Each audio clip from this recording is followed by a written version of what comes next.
keju sapi warna hitam.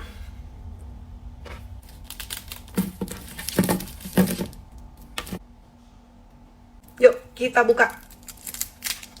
Ini kalau warna hitam tuh rasanya apa ya? Juga nggak tahu nih. Oh, tuh teksturnya dia lembut ya.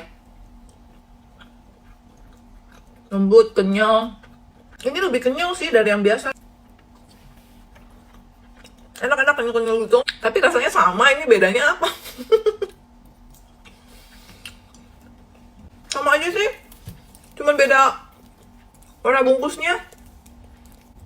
Aku pikir bakal ada rasa-rasa apa gitu ya. Smoky atau apa. Sama aja sama yang bungkusnya warna merah. Tetap enak ya.